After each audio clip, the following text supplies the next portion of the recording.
Yo guys, what's up? It's Nitro right here, and E3 2017 has finally come to a close, and I think now is a good time to kind of sit down, collect my thoughts, and let all you guys know what exactly I thought about this year. There was a lot of big announcements, a lot of huge surprises that nobody saw coming. I think it was one of the best E3s in a long time, and there's a lot to talk about, so why don't we get into it? So starting off, as always, is the one that I find the least interesting, EA games. I mean, they make all the sports games. This is basically what most people find not very interesting. There's a couple of titles and series that they have ongoing that people do watch it for, like Star Wars Battlefront 2, which was there, though I'm not much of a Battlefront guy or a Star Wars guy anymore, so, you know. Yeah, EA didn't really click much with me. There wasn't much there really for me, though I did manage to find one game that I thought looked very, very cool.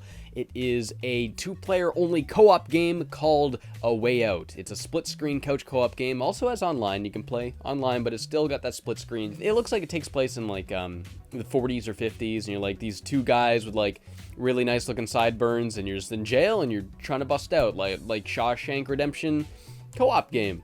That looks really cool.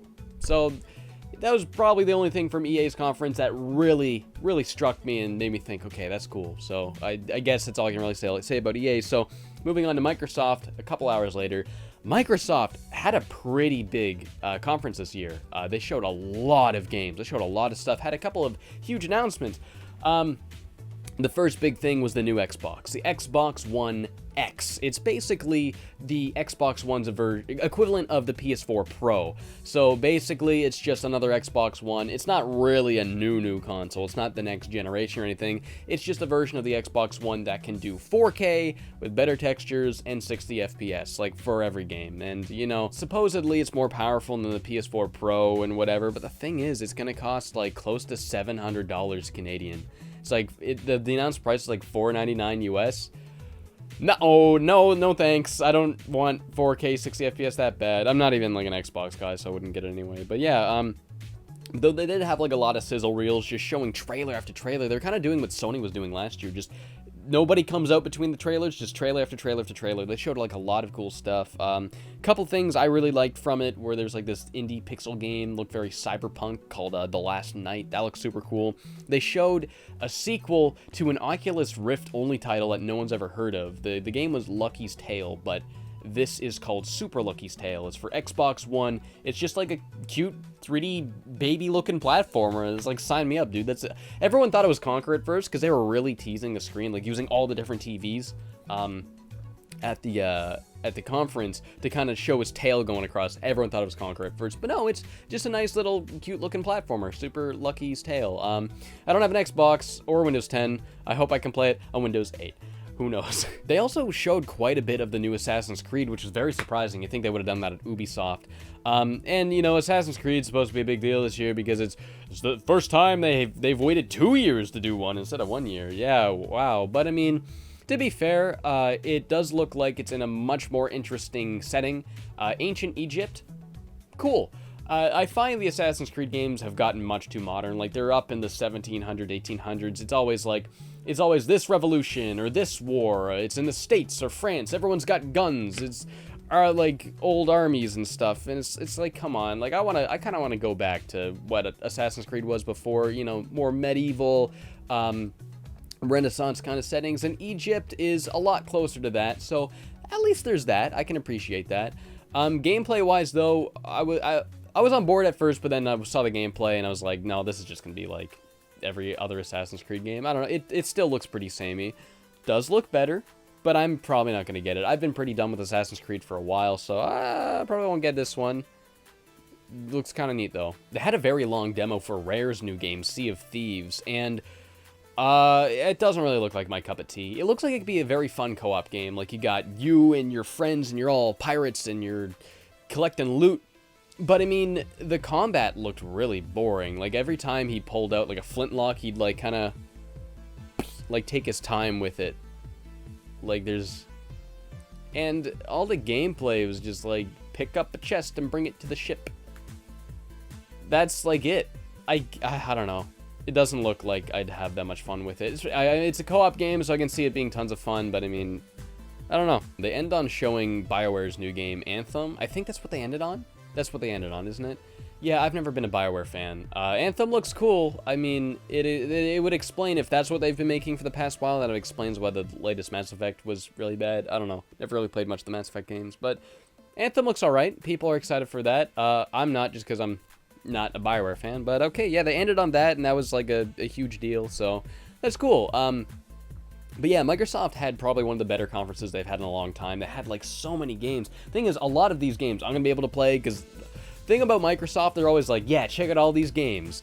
Only half of these are actually just on Xbox, so I'll be able to play most of those. But they showed a lot of stuff that a lot of people really did care about, a lot of huge announcements, so I think Microsoft did actually fairly well this year. There was things there that actually interested me, which doesn't often happen, so good job, Microsoft. And the next one is the one I hate watching the most, Bethesda's. I find Bethesda is one of the most pretentious game companies. I don't know how they have their own conference. They make 2 games. They make Fallout and they make Elder Scrolls, and they somehow have their own conference. I mean, they happen to own a bunch of other studios, but they have like 6 series under their belt. I don't know how they have their own conference. And every year, it doesn't seem like they show that much. So what happened is, they started out, this year, Todd Howard was not there. Honestly, that made this press conference a lot more tolerable. Sorry if anyone out there really likes Todd Howard. I mean, I'm just not a fan of the guy. I just find he's too cocky. Something about him really rubs me the wrong way. But either way, they didn't have him there, so I felt like this conference just felt a lot less pretentious as usual. But despite that, they still had to like spoon feed us these impressive facts like, did you know Skyrim's the most video game ever? So many people have videoed this game, and it's like, you know. Millions of fans have had 100 million people around the world, more than 300 million mod downloads. They always state all these statistics, kind of bragging about their accomplishments and how big and broad their user base is, and that's something no other company does, because it's just filler information. They did have like an interesting ongoing theme this year though, the Bethesda theme park. Here we got the Fallout attraction, and they talk about Fallout, and they went around and kind of talked about every one of their games, even if their games didn't really have anything new. They talked about Fallout, which is an old game. It's got VR now though. Same with Skyrim. It's got VR now though. I don't know. I just don't want to see any more Skyrim. That is like, what, a 7-year-old game that came out, what, 2011? Yeah, that game's like 6 years old. Make a new video game, Bethesda. They showed like some new DLC for Dishonored 2. I don't know, it felt like the first half of the conference was just retreading old territory. Like it's either DLC for this old game or added VR support for this old game. I don't know. They only had like 2 brand new announcements at the very end. And it was good that they saved them for the very end, because they were humongous, exciting announcements. Firstly, this is the one that I've been waiting for, and this is the only reason I even watch Bethesda's E3, because I'm always hoping they'll announce this. And this year they finally did. Evil Within 2.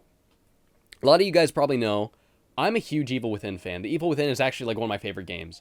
When it came out, it wasn't like super well received. I think people were expecting something a lot more next gen. The controls are a little clunky, sure, but I mean, I don't know. There's something about it that I just love, and I've been wanting a sequel to it for a long time. And that trailer, it was mostly CG. There wasn't a whole lot of gameplay. There's like another trailer somewhere on YouTube that actually has gameplay. I don't know why they didn't show that. It looks pretty cool, but yeah, no, the people that made that trailer knew what they were doing.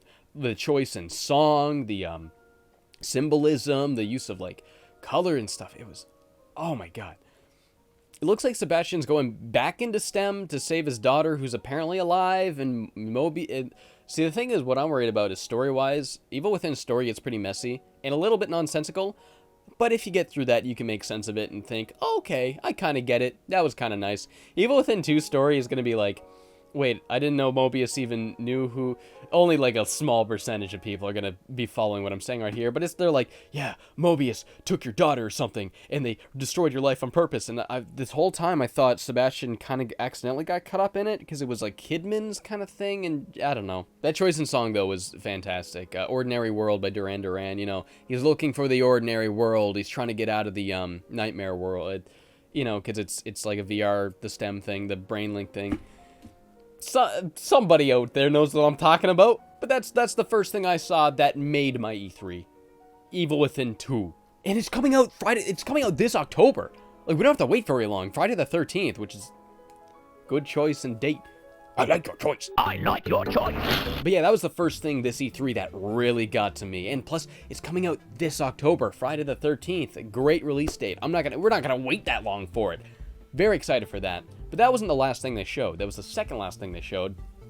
The other one was a brand new Wolfenstein game, and I've never been like super into the Wolfenstein series. I have been wanting to play the New Order for a while now. It's on my Steam wish list. I'll probably get it eventually.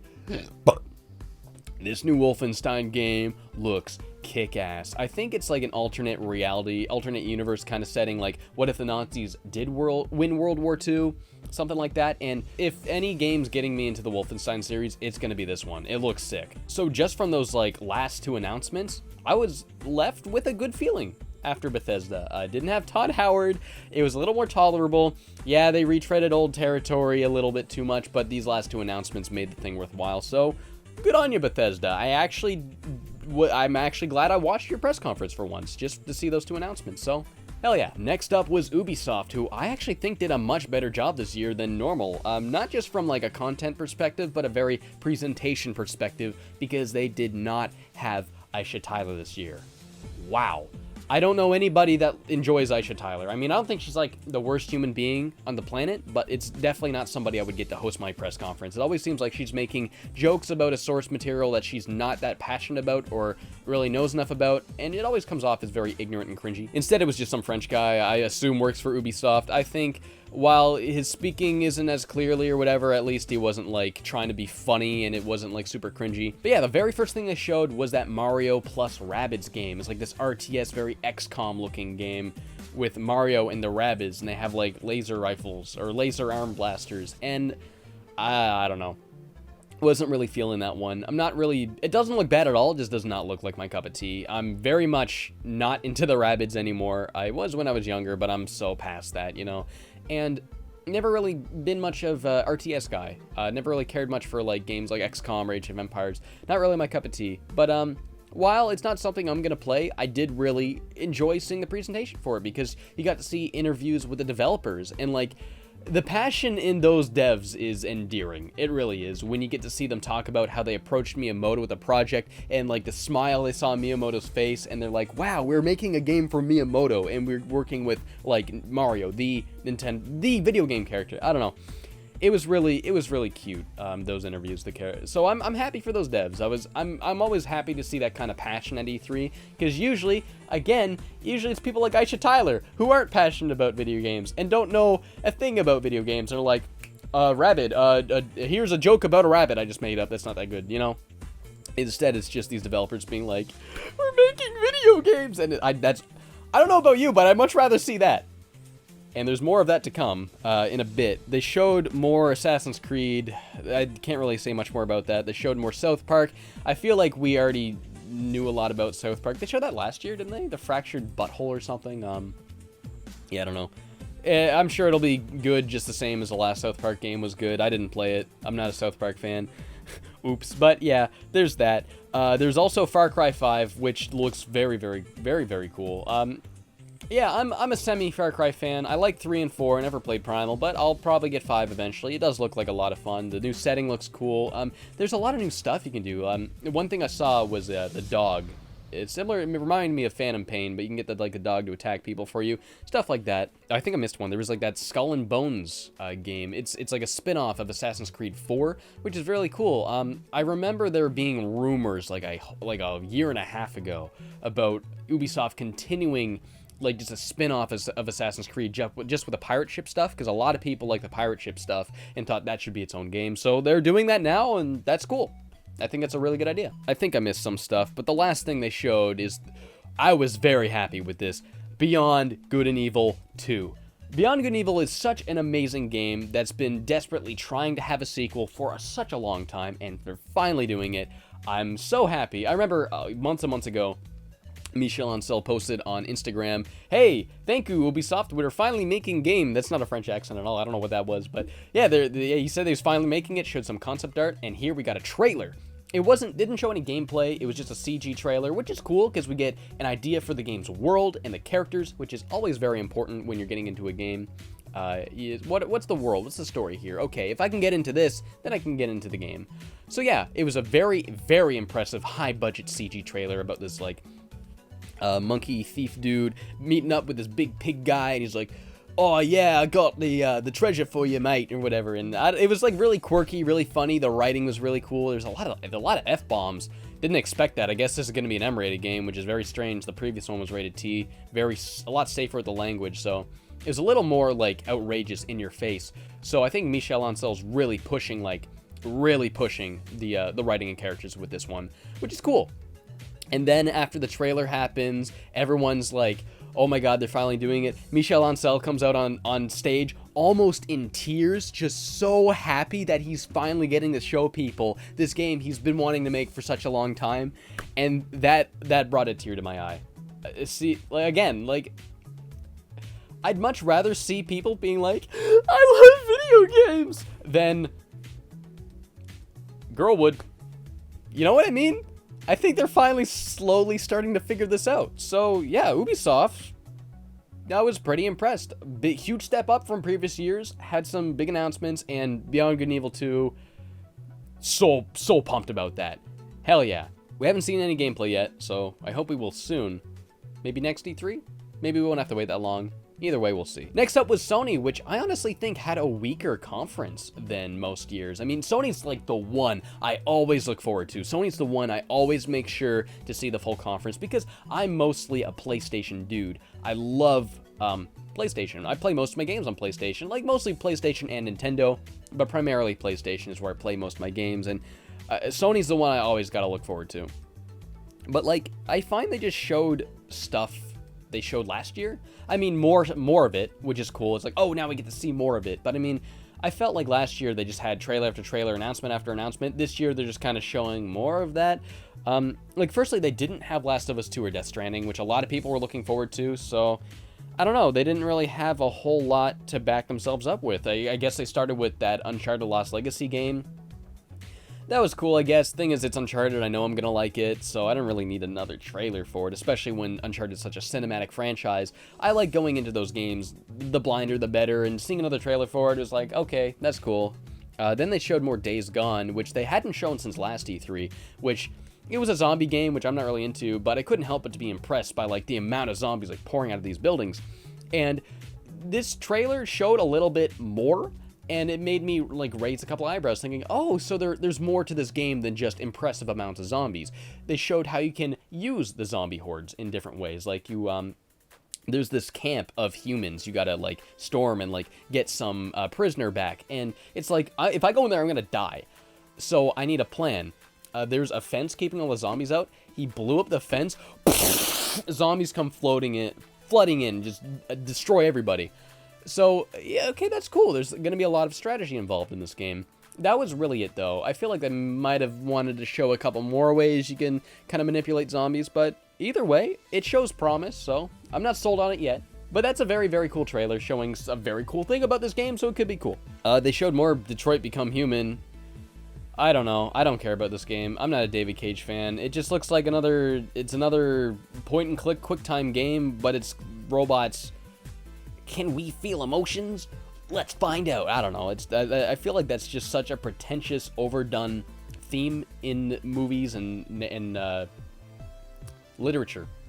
And it's just, really, you're doing this? Okay, David, do what you want to do. I'm not gonna play it.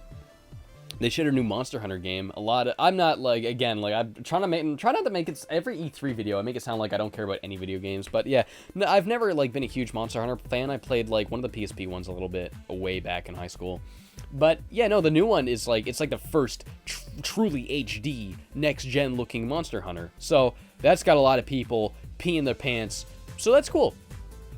This is the one thing that really surprised me, other than the Monster Hunter. Monster Hunter was brand new announcement. This was also a brand new announcement. One of the only things from Sony's conference that was brand new and a little surprising. A full ground up remake of Shadow of the Colossus. Hell yeah. I remember reading an article mentioning that they're going to completely revamp the controls. And people about Shadow of the Colossus, I know there's a very divisive group. There's people that think the game is poorly aged because of the controls, and then there's the people that think the controls need to be that way because you wouldn't get that sensation of climbing this giant beast and holding on for your life if it weren't for those rough controls. I agree with both parties. They said they're going to redo the controls, but make it an option, so you will have the original controls, you will have the good controls. That is perfect, because that solves both people's problems. I know my friend Dylan loves the game. He's going to want to play with the new controls. I love the game. I might want to play with the old controls. Maybe the new controls. I know there's a lot of diehard fans that are only going to play with the original controls. I think that was a great choice. Next up, we saw more God of War. Again, it's looking very, very good, very different from a traditional God of War game. I've never really been into the series before, but this might be my first one. Looks very, very good. Last thing they showed was a new Spider-Man game being made by Insomniac. I mean, we saw some of this last year, but this time we got to see a lot of gameplay, and it looks very Arkham Batman inspired, the way the stealth and combat is, but of course it's got that free-flowing exploration you'd expect from a Spider-Man game. It's being made by Insomniac. It actually looks really good, which is interesting, because like Spider-Man's the only Marvel hero I can kind of tolerate, as with Batman's the only DC hero I can pretty much tolerate, which is funny because those are the two that get good games. I'm not much of a superhero fan, but yeah, the new Spider-Man game looks sick, and that was how they ended it. Weird, because they ended it with Spider-Man last year. That's so weird to end it with Spider-Man. I don't know. Strange. But whatever. And last and not least was Nintendo, who I think killed it this year. They had a lot of great announcements, a lot of great surprises, and they got a lot of content coming up for the Switch. So let's start by saying they stopped doing Nintendo Directs for this, and they started just live streaming. They did that last year. I wasn't a huge fan of that because they just streamed like Zelda for 8 hours, and the next day they streamed some 3DS games I wasn't really into, and I wasn't really feeling Nintendo last year. I know the last time they did a Nintendo Direct, it was really poorly received. That's just because they didn't have any content people wanted to see at E3. They were showing like Skylanders and stuff. This year, they started with a video pre-recorded presentation where Reggie came out and was like, video games, and then whatever. Very brief, and then we get right into trailers, and they showed a lot of brand new stuff. We got another trailer for Xenoblade 2 that we last saw a couple months back. I think it got a release date. I don't remember. Is it coming out this year? I don't remember. But yeah, Xenoblade 2 looks cool. I'm not like huge in the art style, but it's a Xenoblade game. I know I'm gonna love it, so it's cool that we're getting one for the Switch. And we're getting a new Kirby game, like a new straight up HD console Kirby game. Well, I guess it is console and portable. Kirby's been mostly a portable franchise, and now he's both at once. So that's cool. The new Kirby game looks very, very, very good. They also showed a new Yoshi game. It's funny because the Kirby game was like Kirby coming next year, and the Yoshi game was Yoshi coming next year. They don't have final titles yet, just Kirby and Yoshi. I didn't think the Yoshi game looked as interesting to me as the Kirby game did. I know a lot of people are thinking it looks really cool, but I thought it looked like kind of slow and boring. I don't know. Maybe there's something about it I haven't seen yet. Maybe I gotta watch the trailer again. I don't know. The Yoshi game doesn't look like my cup of tea. It looks really pretty though. It looks really cute. So whatever. They showed Fire Emblem Warriors. That's cool. They're making another like Hyrule Warriors game with Fire Emblem characters. I think that's pretty fitting. They showed that. Oh, then they had like the hugest announcement ever. Metroid Prime 4. This was like the big one for me. I love the Metroid Prime games. I'm not like huge into the 2D Metroid games, which is funny because like those are the ones I know most people love, but like we haven't had like a real good 3D Metroid game in so long, and people have been asking for it year after year. Nintendo's ignored the Metroid fans year after year after year. And finally, the 1 year no one's expecting it, the 1 year we finally give up, the 1 year no one's like hoping it for it anymore. Boom, Metroid Prime 4. But that's not it. Boom, 2D Metroid on 3DS as well. A remake of Metroid 2, but it looks like it's full-blown remake, like more like a reimagining. Like there's like new combat and stuff. It's just called Metroid Samus Returns, which is cool because Metroid 2 was called Metroid 2 Return of Samus. So cutting up the two, making it not seem like a remake, even though it is like a reimagining kind of thing. But yeah, we're getting a new 2D Metroid and a new 3D Metroid. They didn't show like a real trailer for Metroid Prime 4, come to think of it. It was just like, here's space and the number 4 and the word Metroid, and that was it. So they probably haven't really started much development on it, but they really just wanted... I feel like it was too early to really show it, but they really just wanted to be like, okay, Metroid fans, finally, there you go. And I think that was a good choice. So yes, hell yeah. And what better way of ending it with more Mario Odyssey? They showed that Mario Odyssey has been my desktop wallpaper this whole video. They showed more Mario Odyssey. That new trailer is one of the best trailers I've seen at E3, maybe ever. The song Mario's been going in a very jazzy direction lately.